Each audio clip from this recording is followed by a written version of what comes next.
Casey. I'm super excited to release this podcast series to you. We sat down with licensed professional counselor Chelsea Brown. She's a friend of mine from way back in the day. We went to junior high and high school together, and it's just been such a cool thing to see how God has used her in her career. And also, you're going to get a lot of wisdom just from her, even from her faith perspective, and how that all intertwines into her mental health journey as well. And so this first episode, we just sat down with her and just asked her, like, what is mental health? What is all that involved? And she's just going to give you some great practical handles to navigate even your own mental health journey. And so super excited about that. And if you haven't been tracking with us on the 800-Pound Gorilla series, then I want to encourage you to go to tcconline.tv and you can catch up on the series there. Again, it's just a great resource to go along with that series. So I hope you enjoy. Well, hey, thanks for jumping in. As we work through our series on the 800-Pound Gorilla, we have Chelsea Brown here with us. Chelsea Brown is a friend of mine from way back in high school, junior high days. And so we've known each other from way back in the past, but she is now a counselor, therapist, and well, she can tell you a little bit more about what she exactly does. But definitely she has some great insights. So we wanted to bring her on, have a conversation with her so that you all would have a great resource that you can just watch and just get some ideas and glean some stuff from. So Chelsea, tell us a little bit about who you are, what you do, and a fun fact about yourself. Gotcha. Okay, so I'm Chelsea Brown. I'm a licensed professional counselor in Oklahoma. And in Oklahoma, we call them LPCs. So that's kind of like your run-of-the-mill therapist in our neck of the woods. So I have been an LPC for about 12 years now, and then I specialize in trauma-focused work. So I work with first responders, EMS, police, fire for their PTSD needs, but I also work with women in domestic violence and the kids from the advocacy center that have had cases of abuse and neglect. So I kind of get a front row seat to the heavy is what we call it around here. I get a front row seat to the heavy. Fun fact, I don't know if this is fun, but it's just helpful information. I've been married to the same guy since high school for 17 years, and we have 4 kiddos. So, and he is a child crimes investigator, which means we're really fun at parties between the two. Yeah, I bet. Well, that's awesome. Speaking of heavy, so we have a list. Yeah, go ahead. What are you going to say? No, I was saying, just speaking of heavy, both of you, are wading into, I love that word heavy. But I can just imagine the amount of help and hope you guys are bringing to countless people. So thanks for doing what you do. Yeah, no problem. We try. Definitely. Well, Chelsea, I know we have a list of questions, and hopefully we can get through most of them. But if not, we'll get where we get today. So, Chris, why don't you start us off? Yeah. So I think the big overarching question is that phrase mental health. And, it gets thrown around, and especially the last 2 years. I mean, it's been around forever, but the last 2 years, I think with just everything our country, our world has experienced, that mental health has really been a buzzword, everywhere you go. And so maybe just start there, just sharing, when it comes to mental health, what is it, the categories, the degrees, like all of it. And maybe just to help bring it into maybe some clarity as people are just, you see that phrase everywhere. Yeah, I think mental health is one of those phrases that's so like cute and kitschy that it sort of just gets slapped on like a lot of things. And I think definitions help for sure. So as a cognitive behavioral therapist, what we talk about is how your thoughts affect the way that you feel, affect the way that you behave. And I'm kind of making a triangle motion because that's what it's mapped for whenever we talk about things, that the way you think leads to the feelings that you feel, and it leads to the behaviors, the things that you do, your actions.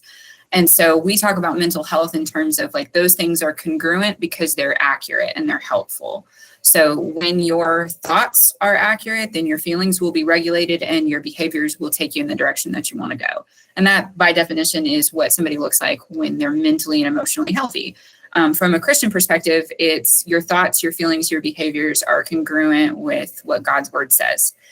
So that those things so from a Christian slant, we're also looking at, are we being congruent to what is true in scripture? If the things that you're telling yourself line up with that truth, then so will your feelings and so will your behaviors, and you will be a spiritually healthy person. So that's kind of where, those two things sort of touch each other. But essentially mental health is all three of those are in line and in tune and helping you function towards purpose, if that makes sense.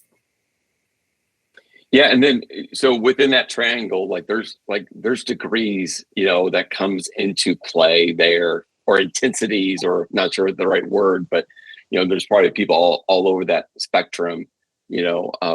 What when someone goes, my mental health, and they're trying to just maybe suss out, you know, again, I'm not sure if this is the right way to word it, but how bad, this is a question I asked this summer to a guy. Great business leader, and he leads at a very high level, but he was very honest about his depression and anxiety. And so it was kind of a personal step of a conversation, and I was wondering myself, like, how bad am I?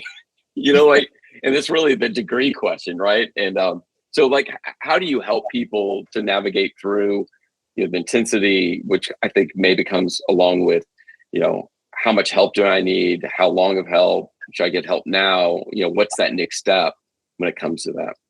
For sure. So, and as all these answers are going to be, there's so much nuance because, like, person to person, like, obviously I've got to do the disclaimer that if you think things are getting bad, go get help, go talk to somebody for sure. And we'll dive into that a little bit more.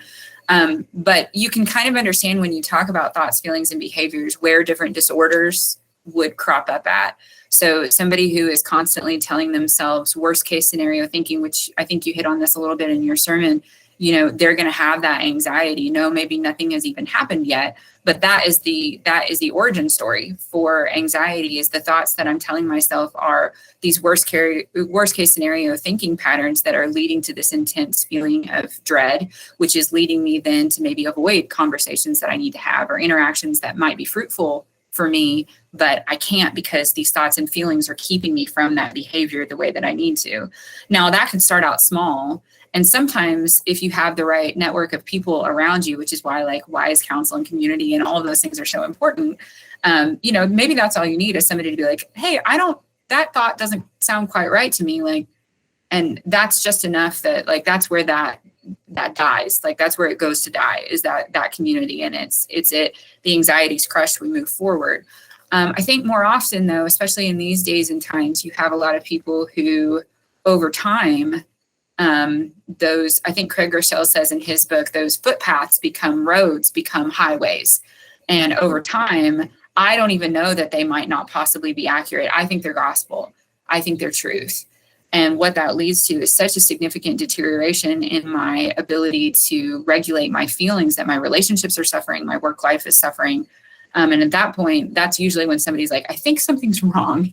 And they're right. Something is not quite adding up the way that it needs to. And those are usually the times where we say like that professional level of intervention is probably a good call. It's probably a good idea to go ahead and get somebody in there that has the bandwidth and the space and the time to really hash those things out with you. And then, of course, worst case scenario is sometimes those things get so big and so bad for so long that people need intensive outpatient, or they may even need a hospitalization for how severe this gets, which is all the more important that we have these conversations that we're having today, because the whole point is let's get in front of it, not behind it. So yeah, I mean, it really can span the gamut for like I've got some thoughts that are sticking all the way to I probably need somebody professional to help me sort these, all the way up to, man, we are in a really bad place and we need like that intensive intervention. But I think that just goes to show how important, these conversations are, to even just be putting definitions to things. I think that's great. Yeah, I think that's super important. I think even when I think of like, just when if I'm struggling with something, right? Like I might come up with some kind of excuse not to check it out. I just be like, oh, like I just gotta get through this day, or, whatever, just get a cup of coffee and I'm sure I'll just figure it out.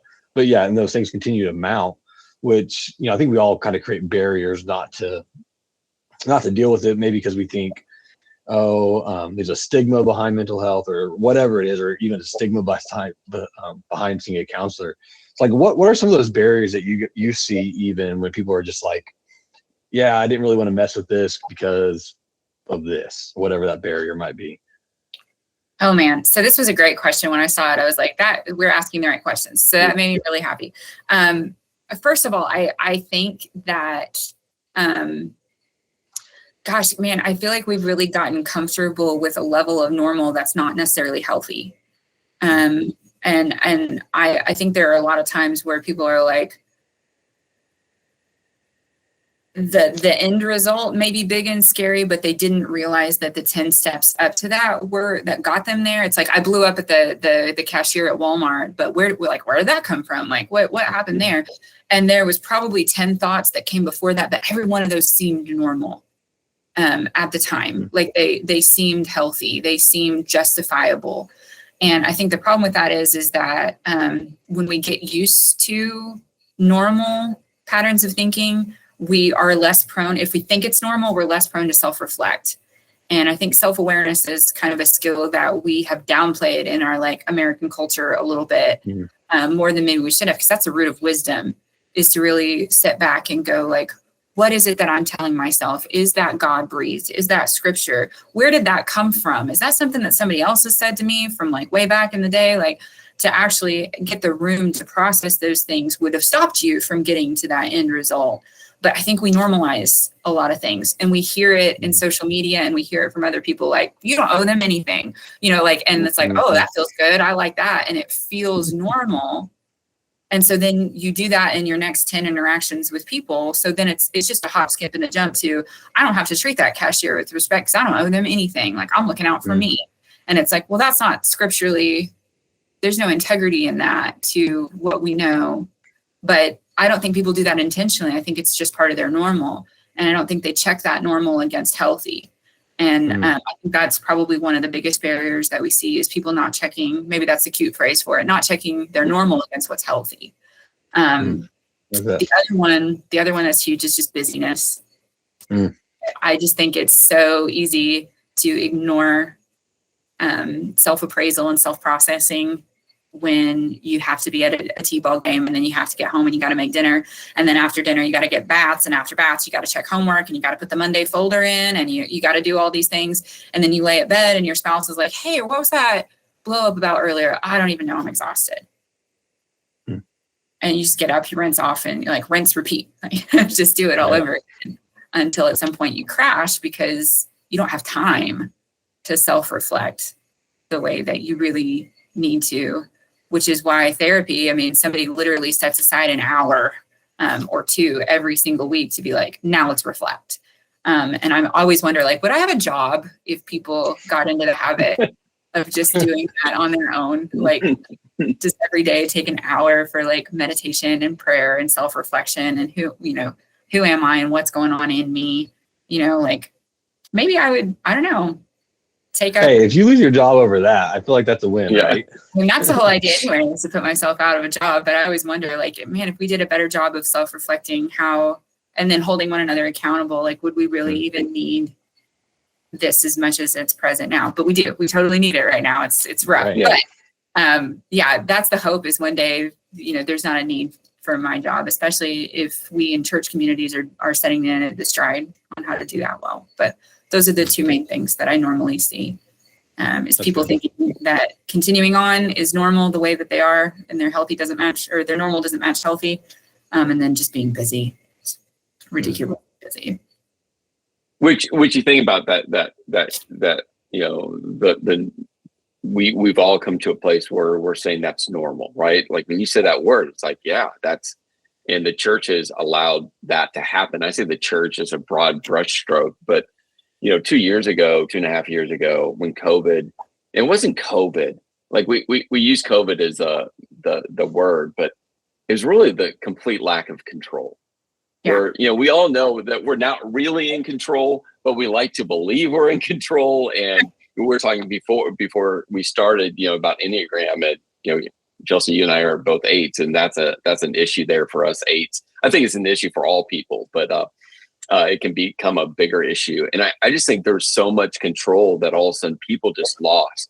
And then you're trying, it just, everything was gone. And then the normal we were living in, which wasn't normal, but now it just put pressure on it. And I think it really exposed just the condition of all of us. I'm one of the all of us. It just exposed a whole bunch that hasn't been worked on and hasn't paid attention to. And so as we've looked at, especially the last, several years with COVID, lockdowns, coming out of that, the political landscape, no matter what side or your viewpoint on politics, it's been so contentious. And then on top of that, recession and war and, finances and trying to find food and can I afford, all of that is just colliding, which is just, I think, shoving a lot of people into a space where, if they don't pay attention, right, it's crushing people. And so, as you've just looked over, especially the last couple of years, again, it was there before, it just put the pressure on it.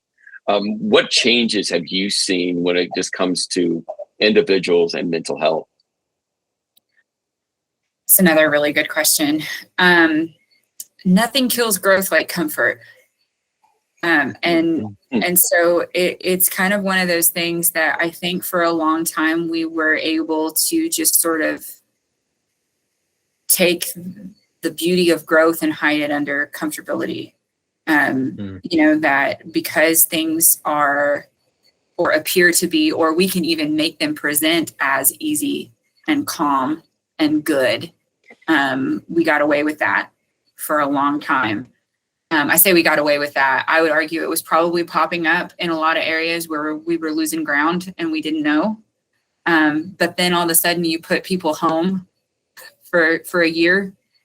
And even for therapists, it was incredible to watch therapists go, wait a minute, what? Like, we have to be home for a year with our own thoughts? Like, what are we supposed to do with that? I just think at that point, there was some forced authenticity that was brought to the table. You really had to reflect. You really had to pay attention to the gorilla. I think that forced it. So if there was any good thing that came out of all of that lack of control, which for me, I'm with you as an aide, I'm like, no. I want predictable.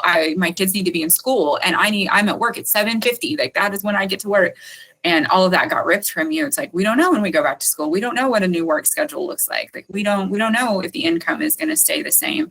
And that really forced you to look at, how do I cope? What do I do when things are hard? And because pretending just wouldn't cut it anymore. And I think that's what's really kind of been incredible. So to finish that sentence, the one good thing that I've seen is so many people are coming in and they're like, listen, I know things are getting better, but I don't want to be in that spot again. I want to feel like I can stand strong and not have the wind knocked out of me the next time the world takes a turn. And I actually think that has forced a lot of people to kind of take a look at those things and prepare themselves emotionally and mentally for what comes next. I think we were all forced to sort of look at the truth of we don't have as much control as we think that we do. And how do we do that well? And if that's what God needed, not that I think that God is responsible for all things that happen, but if there's some good that can come out of it, I think that's one of those things where it's like, how do we mentally and emotionally prepare ourselves? And how do we be there and be accountable for the people who are suffering that will need us in the future? And I do think that people have had to ask themselves those hard questions over the last 2 years. Yeah, the good side of that, and God can take the most difficult of seasons and work for His good, and I'm seeing that happen, just in this conversation here, and what we're already seeing within our churches of just opening up the conversation. There's some good that God's redeeming through a very difficult season. And what excites me is, we talk about, people's mental health and their spiritual health, and those things are so interconnected. We can't separate those. And so, as church leaders, we're trying to help people spiritually, which is in turn, that triangle you're talking about is it's a story of Elijah that we're going through. Week 3, we're talking. Using the word ruminating because I love the word, but it's just that thought process over and over and over again, and how that directs everything. And Elijah was just, he's a classic definition. He was in a bad place, and he wasn't even better. Even in conversation with God, he wasn't. He was in a bad place, and God was so faithful and still used him in a powerful way. And so, I think, the conversation. Hopefully will be so helpful for people, especially, as they try to go, but we got to move forward. But what you said, I don't want to stay the same. I don't want to keep feeling this way and thinking this way. So. Agreed. Yeah. Yeah. And I love that idea of that it just forced authenticity on us, right? Like we had to kind of deal with our own junk, right? And so last question for you, because you started mentioning it a little bit, but I want to dive into it a little bit more. But just those positive things that you see coming out of the changes in mental health, whether it's even positive changes coming out of the past couple of years or positive changes that are just coming more to light just now that we have, I don't know, more knowledge or more access to areas of health. What are some positive things that you see like moving forward in the future? Like, what do you see? Like, oh man, this is going to work out great. This is going to be a great thing for individuals. Oh, I'm gonna try because it's my last one, so I get to kind of answer these things a little bit, and I'm excited to do so. Because I really am excited about where mental health is moving. I hate that it took something as horrible as 2 years of like upheaval to kind of get those conversations on the table. But I'm having so many amazingly intimate conversations with people. Normally for a counselor, you're spending 2 or 3 weeks building rapport. Like, I mean, it's like a sales pitch. It's like a song and dance. We're going to have fun. This is going to be good. And we get to skip all that. I actually think from this point forward in counseling, people are coming in and they're like, you don't have to sell me on mental health. You don't have to sell me even on you. I don't even know you. I'm sure you're good enough. Like, just do something. And that is so wonderful, especially for an aide, because I'm like, great, let's go. You know, like let's get all the things that we need to get done. People are passionate about, no, I want an actual healthy family. Like I don't want to coat this with, I don't want to whitewash this flimsy wall at all. Like I want the whole thing sturdy.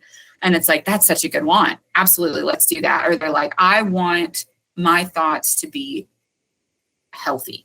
I want to think about my family and my job and my future and my purpose in ways that move me forward and not backward. And as a therapist, I'm like, yep, let's do that. That sounds fantastic. Let's do that. People are like, I want to get back in church, or I want community. I want some kind of connection to people. I've just figured out over the last 2 years that I can't do this on my own.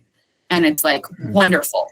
Let's do that. So I actually think this is a really exciting time for therapists. People are coming in wrecked, but at the same time, they're at such a like, help me place that you're like, absolutely, we will help you.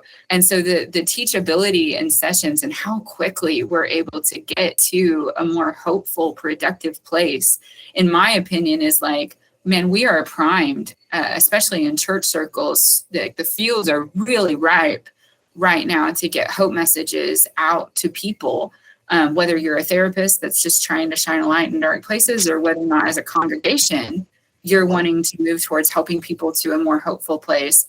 I just think the fields are ripe. And I think that those are one of the benefits, is that anytime you go through a big, deep dip, you're ready to go uphill. Like you're just ready to. And I really do believe that there are a lot of people looking for answers, hope, healing, all of those things. And what better place to find that than in the church? So I think that primes people to be able to seek out those things for themselves. And I'm excited for you guys as much as I'm excited for me. Awesome. Well, definitely thanks for your time today. And Chris, thanks for your time today as well. Always a pleasure. And if you all who are watching this or listening to this, if you enjoyed it, man, stay tuned, because we got 2 more episodes that are going to be coming off of this, and we just dive into some more questions concerning mental health, spirituality, and then we're going to make it real practical in episode 3 on just what are some ways that we can even work on our own mental health as individuals. So can't wait to continue the dialogue. Thanks again.